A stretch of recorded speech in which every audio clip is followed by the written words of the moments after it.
Bom, 19 horas, nosso horário habitual. Vamos aproveitar esses instantes para fazermos a nossa abertura.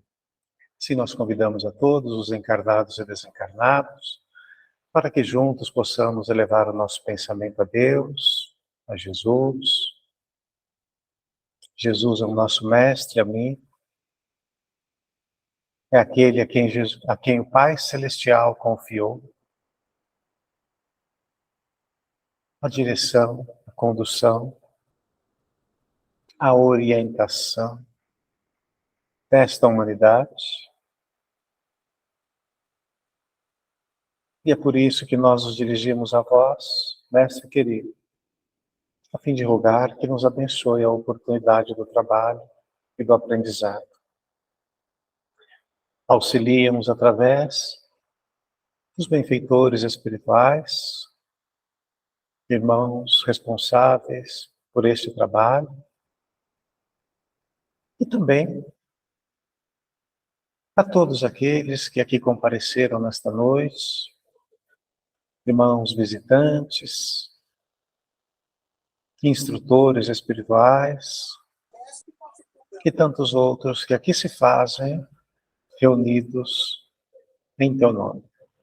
Assim confiantes, humildemente, Senhor Jesus, em teu nome pedimos a Deus a permissão para podermos dar por início a nossa reunião de estudos de mais esta terça-feira. Que assim seja. Bom, meus amigos, nosso tema é sobre o livro Diálogo com as Sombras. Ainda estamos no terceiro capítulo desta obra, tá? E como vocês devem se recordar, tá? Nós estamos tratando sobre, ou seja, já tratamos sobre a questão do orgulho e do egoísmo, né? Já tratamos também sobre a questão... mais? Poder, né? Exatamente. O pessoal está afiado, hein? Então, hoje nós vamos dar continuidade a isso, mas antes de mais nada, nós gostaríamos de agradecer aí a todos os que, né, participaram, estiveram lá visitando a nossa atividade lá junto à USE, tá? É uma atividade voltada, como eu costumo sempre dizer, né, para os centros espíritas, né? E o objetivo é fazer com que, através, né, da capilaridade que a USE tem como um órgão federativo, as informações ali produzidas, os conhecimentos ali produzidos e transmitidos, possam chegar, né, nos mais diferentes locais do estado de São Paulo. Tá? E fora também, tá? Porque hoje em dia, com a tecnologia, tudo transcende, né, as fronteiras territoriais, tá? Então foi uma tarde bastante proveitosa, tivemos a oportunidade de conhecer pessoas de outros centros, né, e de compartilhar um pouco da experiência, né, daquilo que nós produzimos aqui, junto ao nosso grupo. Esse era o objetivo principal, né? Nós compartilharmos com os outros, né, esta cultura que nós temos procurado desenvolver ao longo desses últimos anos, de registrar as nossas reuniões mediúnicas, né, sistematizar essas informações, né, como forma de aperfeiçoar as nossas práticas, né? Por isso que nós demos exatamente esse nome, né, Boas Práticas, Registros para a Prática Mediúnica. Tá? Então, feito esse agradecimento, assim que o material, né, da gravação estiver pronto, nós vamos compartilhar, né, com vocês, para que aqueles que não puderam estar também possam verificar, né, daquilo que que foi tratado na ocasião. Tá? E assim sendo, nós iniciamos naquela ocasião, naquela tarde, né, com esta frase: esperamos que seja um auspicioso trabalho. Esta frase é uma frase que nós extraímos de uma comunicação mediúnica que nós tivemos, né, salvo engano, há pouco mais de um ano atrás, né? Daí nós reiteramos a importância de você gravar os conteúdos, né? Porque só foi possível que nós fôssemos buscar esta informação a partir do registro, né? E a partir da sistematização daquele conteúdo, né? E naquela ocasião, um amigo espiritual ele usou exatamente desta frase: esperamos que seja um auspicioso trabalho, né? E nós esperamos também que a nossa aula de hoje seja uma auspiciosa oportunidade de aprendizado para todos nós, encarnados e desencarnados também, tá? No livro que nós estamos estudando, que é do nosso irmão Hermínio Miranda, né? Hermínio Corrêa de Miranda, ele é autor de várias obras, né? Mas nós estamos estudando o livro Diálogo com as Sombras, tá? Então, como vocês já lembraram, nós já tratamos aqui sobre o poder, o problema, vaidade e orgulho, né? Que todos são temas do capítulo 3, e hoje nós vamos tratar sobre processos de fuga. Tá? Na verdade, nós já fizemos uma introdução na semana passada e hoje estamos dando continuidade. Tá? Para que a gente possa, ao final desse tópico, nós falarmos sobre as organizações espirituais. Tá? Isso é muito importante, por quê? Porque nós estamos, né, semanalmente, né, diuturnamente, interagindo com os mais variados espíritos que aqui se apresentam. Tá? E é muito interessante quando a gente observa que, às vezes, a gente analisa a realidade daquele irmão de uma forma pontual, de uma forma isolada. Quando, na verdade, né, esses irmãos, eles estão inseridos dentro de um contexto societário. Eles fazem parte de uma sociedade, eles fazem parte de uma comunidade, né? Algumas trabalhando para o progresso e para o bem, e outras trabalhando, né, para o mal. Esta é uma realidade. E todos nós que trabalhamos com reuniões mediúnicas, sabemos que nós não podemos subestimar, né, esta questão. Tá? Então, para que a gente possa entender melhor o que são essas organizações espirituais, é o que o nosso irmão Hermínio Miranda, ele fez toda uma introdução nos capítulos 1 e 2, né, e nesse capítulo 3, ele inicia falando sobre o problema que é a realidade, a questão do poder, como que isso está, né, nas entranhas de N organizações que existem no mundo espiritual. Tá? Então, para que a gente possa entender melhor essa questão, ele faz toda esta introdução inicial. Outra coisa muito importante, né, é nós considerarmos que, quando ele fala em processos de fuga, né, pela a imagenzinha que vocês veem aí, a ideia parece, né, alguém que, opa, daqui o mapa da mina, né, o mapa do tesouro, e vamos nós, né, um atrás do outro, porque todo mundo quer o mapa para chegar onde está o tesouro. Tá? Gente, bom seria que fosse tão simples assim, né? Mas a ideia que o nosso irmão Hermínio Miranda quis colocar nesse tópico não tem nada a ver com esta simbologia, não é? Ou seja, não se compatibiliza com essa ideia que o desenho quer mostrar. Não é nada a ver com mapa de mina, mapa do tesouro, né? Para quem chegar primeiro, toma posse de tudo. Tá? Não, ele não quis dizer nada nesse sentido.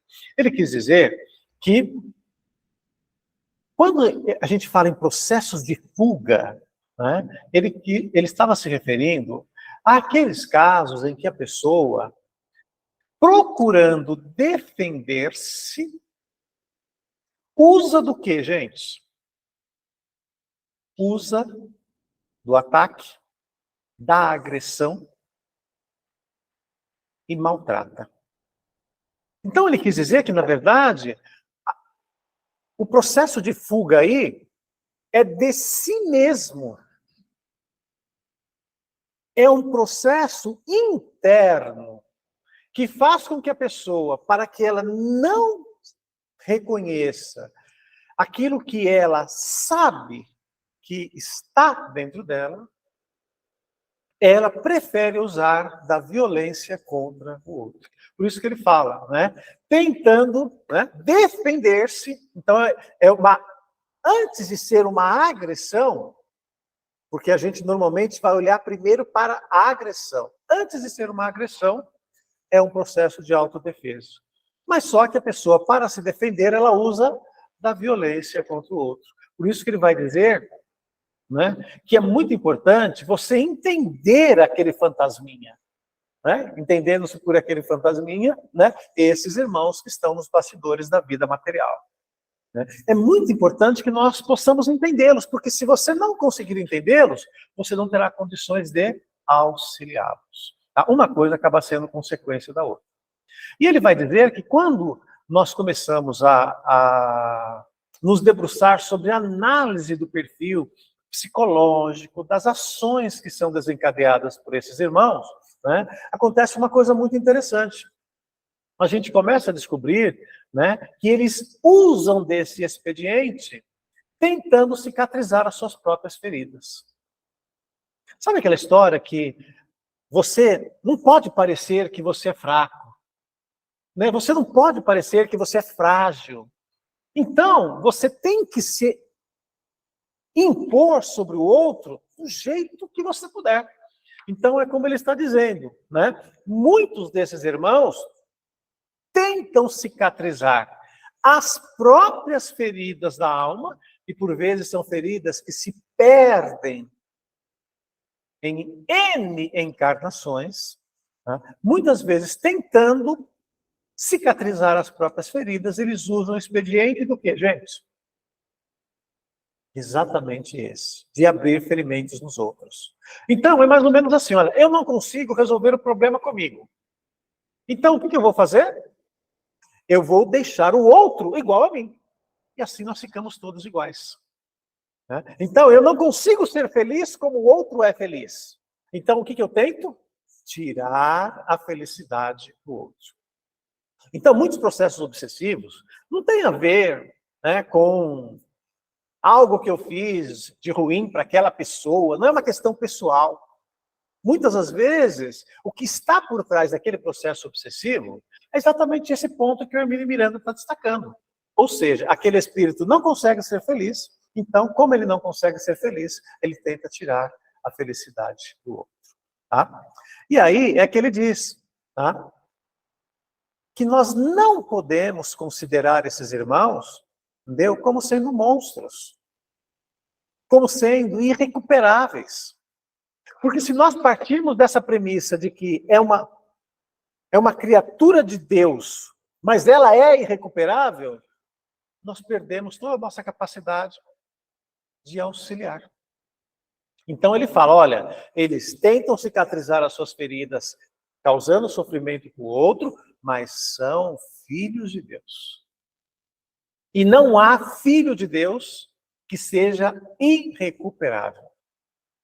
Todos nós podemos escolher caminhos mais dificultosos, caminhos mais difíceis, mas todos nós continuamos sendo filhos de Deus. Tá? Então é muito importante que a gente entenda isso, por quê? Porque quando a gente fala sobre prática espírita, né, entendendo-se por prática espírita o quê, gente? Toda a relação que se estabelece, em especial, esse era o olhar de Allan Kardec, com a parte mediúnica. Porque a prática espírita, né, vamos, num sentido amplo, tudo que nós fazemos dentro de um centro espírita é uma prática espírita. Uma palestra pública, um atendimento fraterno, né, uma recepção, né, uma atividade voltada à assistência social. Se nós estamos dentro de uma casa espírita e o que move essa ação é o pressuposto espírita, né, é uma prática espírita. Mas esta prática, estas práticas que nós estamos falando, qualquer casa religiosa tem. Então, não seria estas práticas que nos diferenciariam de outros. O que nos diferencia, em especial, é exatamente a relação com os espíritos. Então, é a consciência que eu tenho de que quando eu estou fazendo uma palestra, eu não estou fazendo uma palestra sozinho. É a consciência que eu tenho de que quando eu estou fazendo um atendimento fraterno, eu não estou sozinho. É a consciência que eu tenho de que quando eu estou entregando uma cesta básica, eu não estou sozinho. É isto que nos diferencia. É esta consciência de que, na verdade, nós somos parceiros dos espíritos. Por isso que nós falamos prática espírita. E estamos vinculando esta prática espírita, em especial, aquilo que nós fazemos dentro de uma reunião mediúnica. Porque é onde nós temos um contato amplo, aberto, né, e restrito com os espíritos que aqui se apresentam de toda a ordem, tanto espíritos de uma melhor condição, quanto espíritos de uma condição mais difícil. Ok, gente? E Kardec vai nos alertar o quê? Frase de Allan Kardec. A prática espírita é difícil. Gente, Kardec, ele estava no século XIX, ele estava iniciando a doutrina espírita e ele identificou isso. Não é fácil esta relação que você estabelece com os espíritos. Porque, diferentemente de uma realidade laboratorial, a ciência na Terra, né, o cientista, ele vai lá, ele pega as porções, né, mistura uma com a outra, vê o que dá. Ah, não deu muito certo, eu tiro um pouquinho daqui, coloco... Ou seja, ele tem o domínio dos componentes. E Kardec identificou o quê, gente? E na prática espírita, na relação com os espíritos, você não tem o domínio dos componentes. Por quê, gente? Porque o eu espiritual, ele pensa, não é isso? Ele é um ser inteligente, ele tem vontade. Eu posso querer me comunicar com ele, mas ele pode, não quero me comunicar agora. Então, não é uma coisa que depende de quem, gente? Só de nós. A gente, quando a gente brinca, né, tem que combinar com os espíritos também, porque se não combinar com eles, não tem comunicação mediúnica. Tá? Então, Kardec já naquela época tinha reconhecido o quê? Que a prática espírita é difícil. E ele complementa dizendo o quê, gente? Leia lá para nós, André, por favor. Coisas com as quais não deve brincar. Exatamente. São coisas com as quais não se deve brincar. Esta também foi a razão pela qual Kardec, antes de editar o Livro dos Médiuns, ele edita um livrinho chamado Instruções Práticas sobre Mediunidade, mas ele considerou que as informações ali estavam tão restritas, né, que isto poderia causar dúvidas e imprecisão. Então, ele prefere não editar esta obra e produziu o Livro dos Médiuns, complementando e ampliando os conceitos. Porque ele considerava que pior do que a coisa errada é a coisa incompleta, porque pode gerar tantos problemas quanto. Então, Kardec dizia, olha, são coisas com as quais, essa história de mediunidade aí é coisa que você não deve ficar brincando com isso. Tá? E ele complementa, por quê? Dizendo que não é só uma coisa que você não deve brincar. Ele está dizendo, é perigoso. Por isso que ele vai reservar um capítulo do Livro dos Médiuns para falar sobre o quê, gente? Perigos e inconvenientes da mediunidade. Aí ele vai falar sobre o perigo para as crianças, para o cérebro e para a saúde. Então, vejam com o que nós estamos lidando quando a gente fala exercício da mediunidade. Tá? Nesta mesma ordem, nós vamos encontrar uma fala do nosso irmão Hermínio Miranda. Olha o que ele diz ali. Não é tarefa fácil. Ele estava se referindo ao quê, gente? Ele estava se referindo ao exercício prático da mediunidade.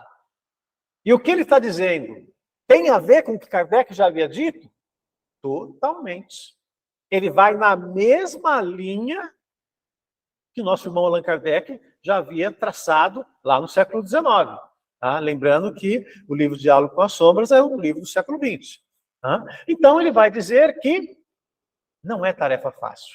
E ele ainda complementa dizendo o quê? Que ele chegou a esta conclusão a partir do quê, gente? Através da experiência vivenciada em 10 anos de trabalhos com um grupo espírita, convivendo com o diálogo regular com os espíritos. Então, da experiência que ele teve naqueles 10 anos, ele conseguiu ter essa abrangência de olhar. Mas nós só estamos podendo aproveitar aquilo que ele nos deixa como legado porque ele registrou.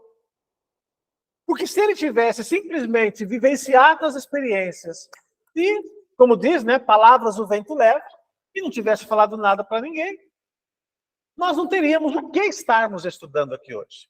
Isso confirma, né, a importância de nós registrarmos as nossas reuniões mediúnicas. Kardec já nos mostra isso lá da origem, e autores sérios que se debruçaram sobre o exercício da mediunidade também procuraram demonstrar quão importante isto é. Tá? E aí, meus amigos, é muito importante, né, nós tomarmos por referência esse complemento que o Hermínio Miranda faz, quando ele diz o seguinte, olha, a prática mediúnica não perdoa o despreparo e a ignorância. Gente, quando é que haverá despreparo e ignorância? Toda vez que a gente subestimar a recomendação que nosso irmão Allan Kardec nos faz desde a primeira obra da doutrina espírita, que foi o Livro dos Espíritos. Lá na introdução, Kardec já vai deixar lá os parâmetros. E dentre eles, ele vai dizer sobre a importância do estudo. Mas estudo para que momento, gente? Para todo momento da nossa vivência. Então, para nós que estamos diretamente relacionados com o trabalho mediúnico, com a prática espírita, no seu sentido de interação com os espíritos, estudar não nos basta apenas aquilo que nós fazemos lá quando eu comecei na doutrina espírita, fiz lá o meu curso básico, depois eu fiz o meu curso mediúnico, fiz lá um complemento e depois nunca mais fui estudar. Não. Quem trabalha com a prática espírita precisa ter essa cultura do estudo contínuo e regular da doutrina espírita nas suas múltiplas faces. Né? Por isso que o nosso irmão Hermínio Miranda ele está dizendo, né, que a prática mediúnica não perdoa o despreparo e a ignorância. Né? E ele ainda complementa dizendo que a relação com o mundo espiritual ela é de uma enganosa simplicidade. E é verdade, gente. Parece tudo tão simples, não parece? A gente vai lá para a reunião mediúnica, né? A gente senta lá em torno da mesa, a gente apaga a luz, alguns lugares põe uma musiquinha de fundo, outros não. Né? E é só ficar esperando os espíritos, né, tomar o nosso corpo e fazer o que eles quiserem. Parece que é simples assim, mas não é. É exatamente o que o Hermínio coloca. É uma prática de enganosa simplicidade. A gente não faz ideia de um bastidor espiritual que se movimenta para que nós possamos ter uma reunião segura do trato com os espíritos. A gente não faz ideia de quantas horas antes os amigos espirituais já estão preparando o ambiente de trabalho. A gente não faz ideia de quantas horas antes os irmãos espirituais já estão tentando nos preparar para que nós possamos ter um bom trabalho na ocasião. Por isso que o Hermínio fala que é uma prática de enganosa simplicidade. Como a dizer que existem riscos, não é isso, gente? E existem muitos perigos que nós não devemos subestimá-los, tá? Mas é Kardec, nosso irmão Kardec, como ele enxergou isso logo lá na nascente, ele elegeu o quê, gente? A ciência como sendo reguladora das nossas práticas. Os princípios de ciência. É óbvio que ele adequou ao nosso objeto de investigação. E é aí que ele cria a ciência espírita. Mas ciência. Ciência que tem por parâmetros o quê, gente? Que tem por parâmetro a observação, que tem por parâmetro a análise, que tem por parâmetro a comparação antes de nós formularmos as nossas convicções. Agora pergunto, como eu posso comparar e analisar numa fração de tempo se eu não tenho registros? Se eu não tenho registros, não é possível você fazer aplicar esse preceito, essa premissa de ciência. Que é uma premissa, gente, que vale para qualquer outro ramo da ciência. E a ciência espírita acompanhou. Por isso que Kardec, como ele enxergou os riscos e ele enxergou os perigos, o que ele fez? Ele vai eleger a ciência, porque a ciência está sempre desafiando os conhecimentos. A ciência é isto. Ela está sempre desafiando o que você conhece.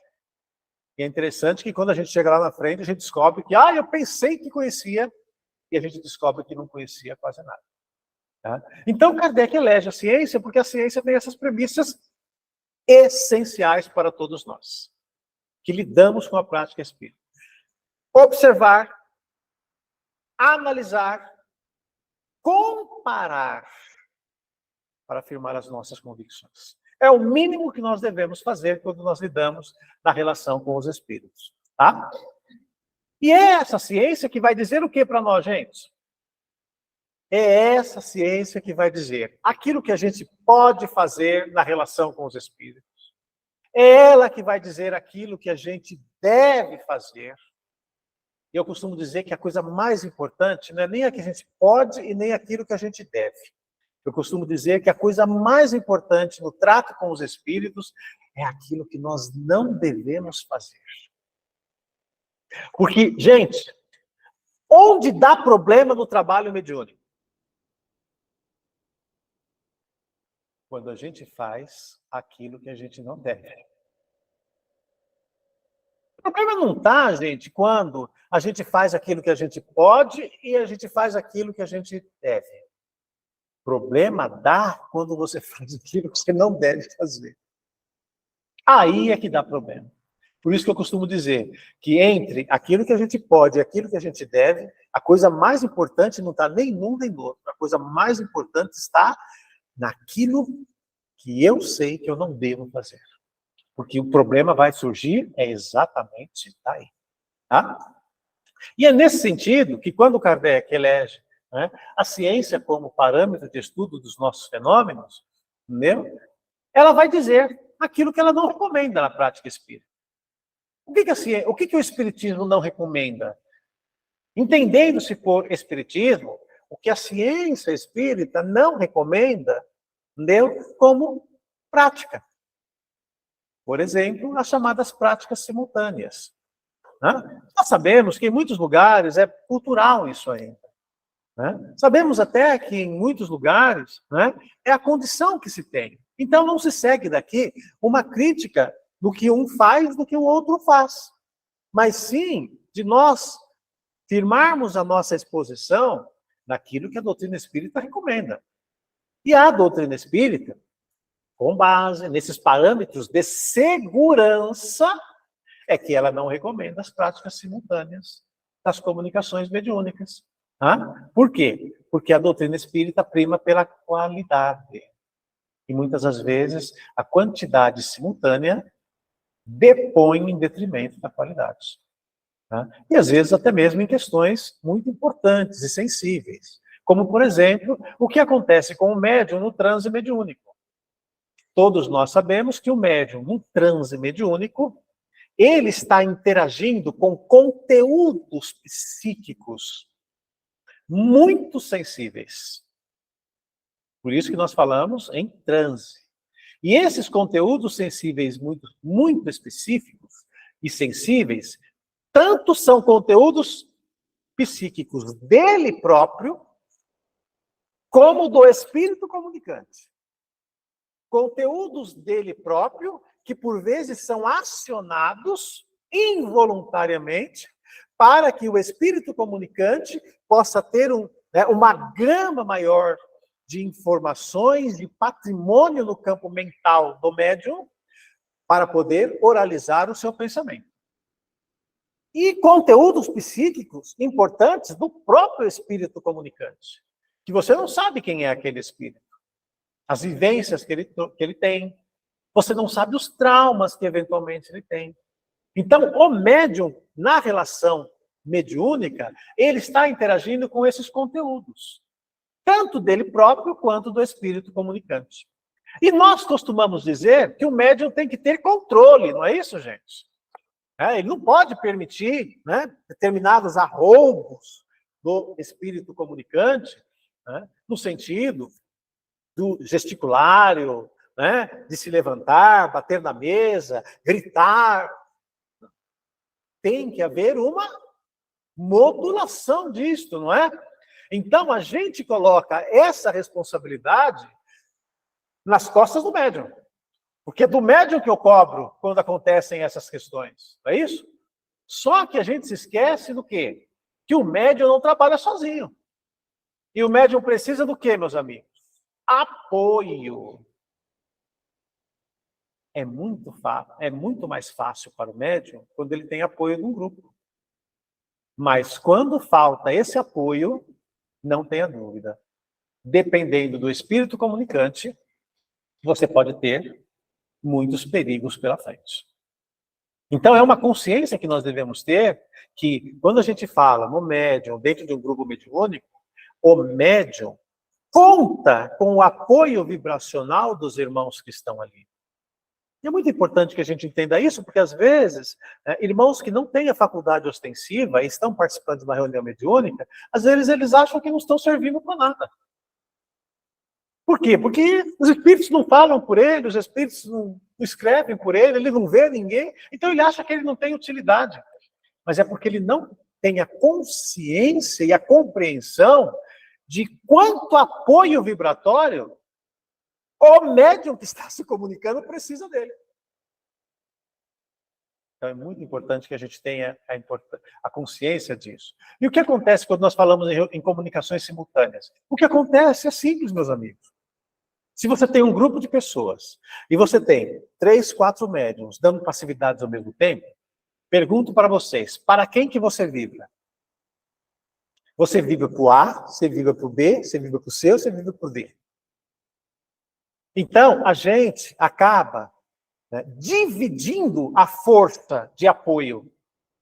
E, às vezes, aquele médium que precisaria de mais força pode não contar, porque a força está dividida com outros irmãos, dada a atenção da equipe de apoio em relação a outros conteúdos. Então, é por isso que não se recomenda, né, e aí é a ciência espírita que não recomenda, né, o comedimento ou a prática simultânea de comunicações mediúnicas. Então, é uma questão de recomendação e não de possibilidade. Tá? E é nesse sentido, meus amigos, que quando a gente fala de estudo e pesquisa da prática espírita, a gente acaba descobrindo a pertinência daquilo que Kardec falou lá atrás. Qual é a nossa obrigação diante da prática espírita, gente? Ali, ó. O que nós temos que fazer? Temos que estudar o médium, temos que estudar o espírito comunicante. Não é só o espírito comunicante, o médium também precisa ser estudado. Ele é um grande laboratório. Aliás, o médium é o laboratório a partir do qual se oportuniza à humanidade as condições de conhecer o mundo espiritual. Então, não é só apenas o médium, o espírito, e sim o espírito e o médium. Daí, né, nós podemos dizer que, quando a gente fala em termos de criarmos um formulário, termos um formulário para registrar uma reunião mediúnica, nós estamos falando numa ferramenta. O formulário nada mais é do que uma ferramenta. É uma ferramenta para que você possa aplicar isso que nós chamamos de ciência espírita. Com qual objetivo? O objetivo de estudar a mediunidade nas suas múltiplas diversidades. Estudar quem, gente? Os médiuns, nas suas múltiplas variedades. e estudar os espíritos nas suas múltiplas escalas. Então, quando a gente fala em ciência espírita, nós estamos estudando isso. Eu estou estudando a mediunidade para aprender quão diversa ela é, e ela não se congela no tempo e no espaço. Nós estamos estudando os médiuns para descobrir aquilo que Kardec já dizia, que existe uma infinidade de médiuns em intensidades infinitas. E também conseguimos entender e estudar uma multiplicidade de escalas que diferenciam os espíritos. Que nós vamos encontrar, né, naquilo que Kardec nos apresentou, a escala espírita, mas que talvez, na medida em que a gente vai estudando, a gente vai ampliando conceitos. Lembrando que Kardec não edificou uma doutrina finalista. Ele edifica uma doutrina que inicia, de fato, uma nova fase na história da humanidade. Então, a grande pergunta que nós temos, meus amigos, né, e nós poderíamos dizer, qual é o grande objetivo, então, de você ter um formulário para registrar as suas comunicações? O grande objetivo, basicamente, é esse. É estudar. Na essência, é isso. E, subsidiariamente, perpetuar o conhecimento. Então, eu estudo de um lado e perpetuo o conhecimento do outro, para que esse legado, as gerações futuras possam aproveitar. Mas mais ainda, né, o objetivo sempre foi que o seminário ele pudesse ser simples, útil e eficaz. Edson, mas que história é essa de simples, útil e eficaz? Gente, simples no sentido que ele pode estar disponível para qualquer um, e qualquer pessoa, qualquer grupo. Útil, ou melhor, eficaz no sentido de que ele gere resultados. É isso que você espera. E útil no sentido de que ele atenda aos objetivos. E esses objetivos, obviamente, podem ser diferentes ao longo do tempo. Então, se eu pegar as práticas mediúnicas do século XIX, o que tinha predominância no século XIX não é o que teve predominância no século XX e não é o que tem predominância no início do XXI. Nós vamos verificar que lá no século XIX, efeitos físicos predominavam, porque era necessário você ter efeitos sensíveis e palpáveis para que os cientistas pudessem pesquisar e todos nós pudéssemos, né, consolidar um conhecimento fundamentado em fatos. No século XX, nós já vamos verificar uma certa mudança, porque os efeitos físicos começam a desaparecer e você tem o quê? A psicografia. Porque a psicografia tinha o objetivo de perpetuar o conhecimento e a experiência das pessoas. E no século XXI, entre o 20 e o 21, nós já vamos verificar a psicofonia. Por que a psicofonia? Porque é a faculdade que melhor oportuniza para nós condições do que, gente? De dialogar, de conversar com os espíritos, de tirar as nossas dúvidas. É isto que nós observamos, estamos dizendo que, dependendo da época, você tem objetivos diferentes. E, certamente, outros objetivos surgirão ao longo do tempo. Então, é muito importante que a gente entenda que, quando a gente fala em instrumento de análise, nós estamos querendo dizer que toda reunião mediúnica, toda, não é uma ou outra, ela tem uma relação, ela parte de uma relação tempo e trabalho. Já pensaram nisso, gente? Toda reunião mediúnica ela está dentro dessa relação. O tempo e o trabalho a ser realizado. O que nós queremos dizer com isso? Nós queremos dizer que é dentro dessa relação tempo-trabalho que você tem a condição de analisar e aproveitar o tipo de médium que você tem, o tipo de comunicação e o tipo de trabalho. Ó, é nessa relação, tempo na reunião e trabalho a ser desenvolvido, ela parte do aproveitamento desse tripé. O tipo de médium que eu tenho, o tipo de comunicação que está relacionado com a natureza dos espíritos e o tipo de trabalho. Vamos ilustrar melhor isso? Se eu colocar, por exemplo, isso dentro de uma escala de tempo, quando a gente analisa os registros dos nossos trabalhos, se eu fracionar o tempo da minha reunião, nós vamos descobrir mais ou menos isso. Então, aí o que nós fizemos? Nós fracionamos o tempo, né? De 0 a 5 minutos, de 5 a 15 minutos, de 15 a 30, até chegarmos a 2 horas. Neste fracionamento de tempo, o que eu consigo fazer? Quando eu avalio modalidade e tempo. Olha que interessante. Quais as modalidades de trabalhos que nós temos aqui no nosso grupo, gente? Não são essas? Nós temos lá desde comunicações de iniciação, comunicações socorristas, comunicações de desobsessão, comunicações de assistência, que são palavras de amigos, mentores, instrutores espirituais, e temos também comunicações instrutivas. São 5 perfis diferentes de trabalhos. E esses 5 perfis diferentes de trabalhos, gente, eles ocorrem dentro daquela escala de tempo que nós havíamos falado. Então, quando eu pego um pacote de comunicações de iniciação mediúnica, eu vou verificar que, normalmente, eles estão nessa fração de tempo. 0 a 5, passando um pouquinho mais, mas são comunicações mais restritas, porque o médium está iniciando. E não é uma comunicação.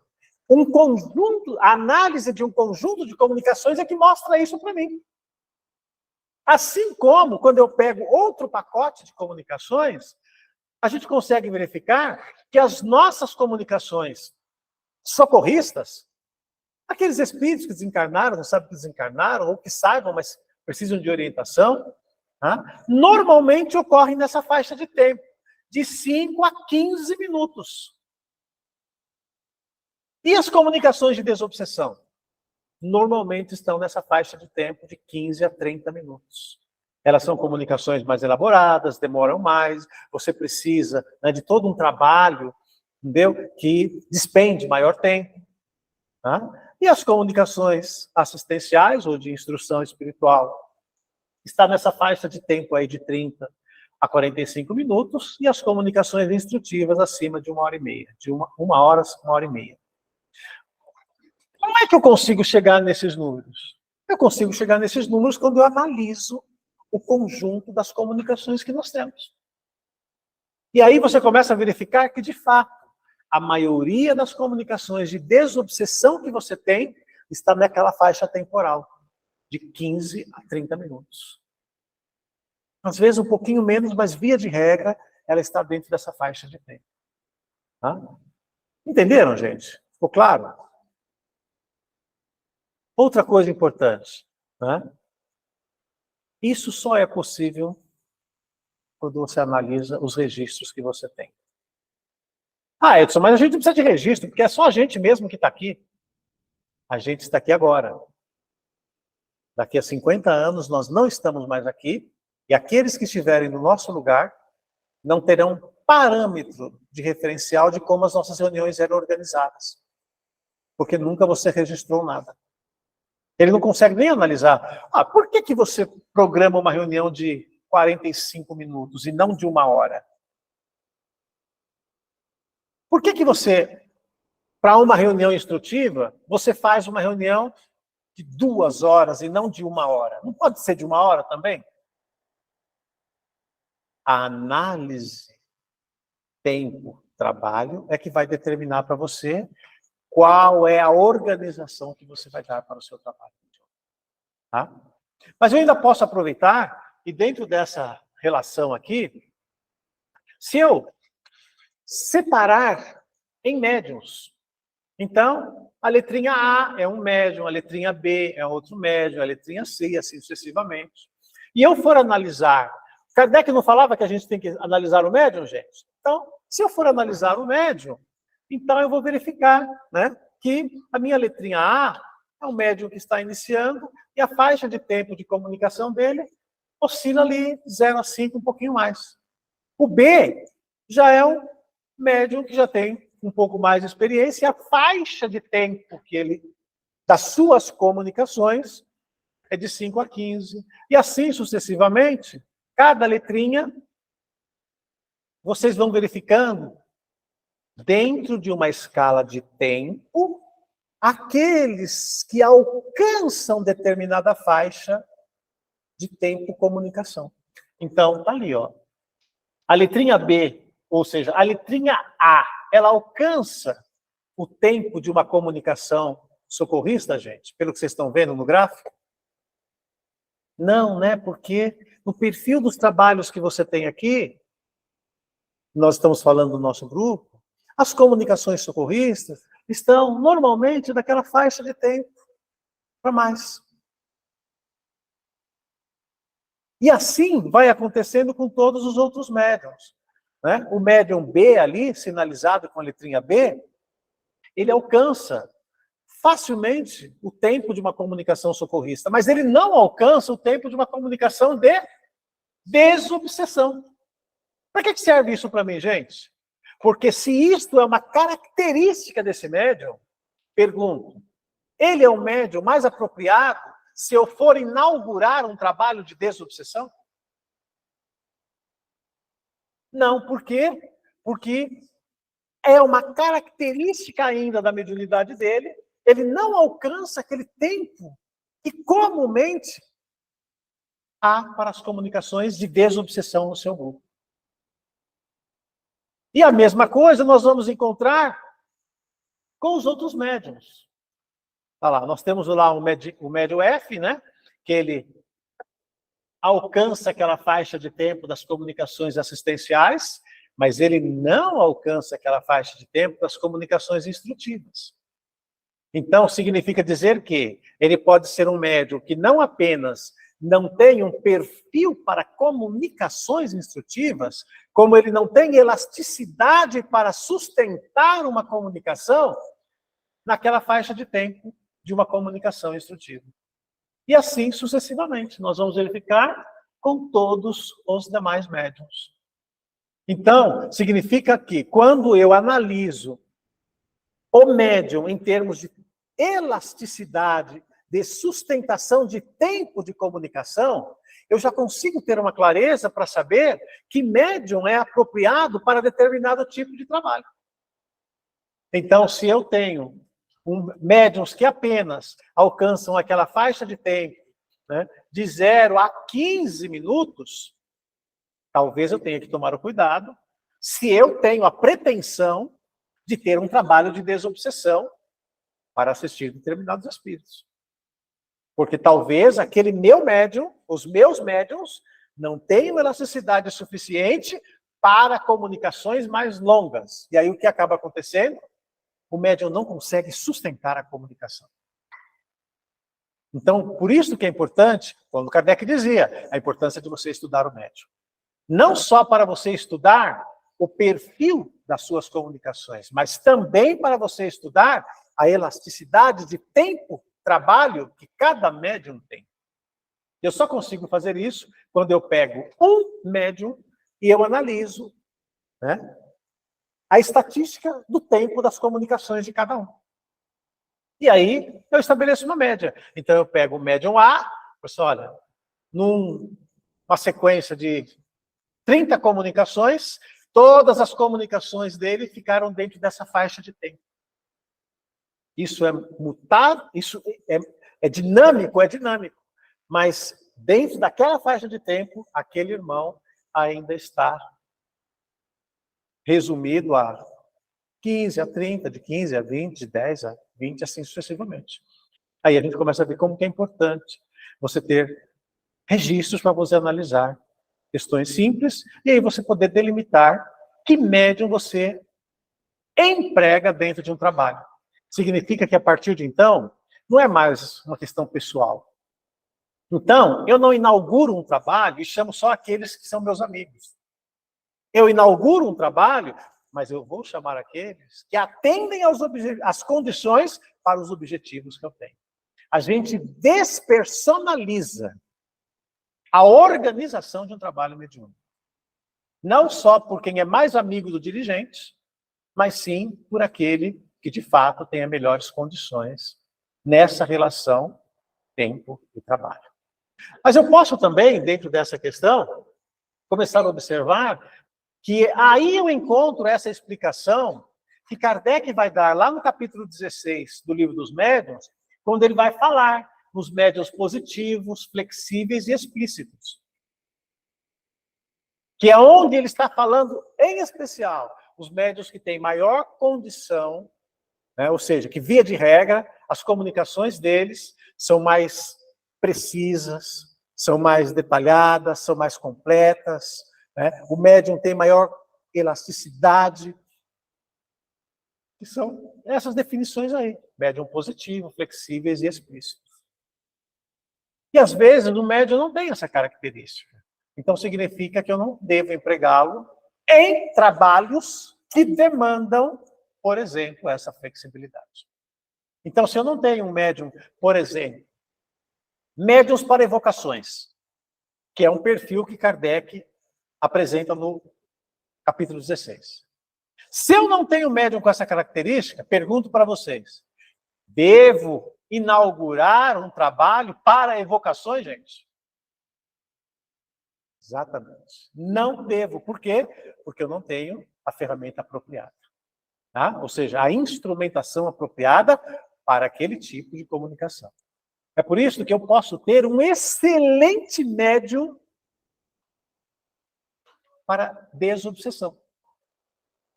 E não ter um médium para comunicações destrutivas. É uma questão só de perfis. Não é porque esse é melhor ou porque o outro não é. É apenas uma questão de perfil para o objetivo que os espíritos têm no trabalho junto à casa. Tá? A mesma coisa com relação aos chamados médiuns historiadores, científicos, filosóficos e assim sucessivamente. Tá? Eu posso usar também um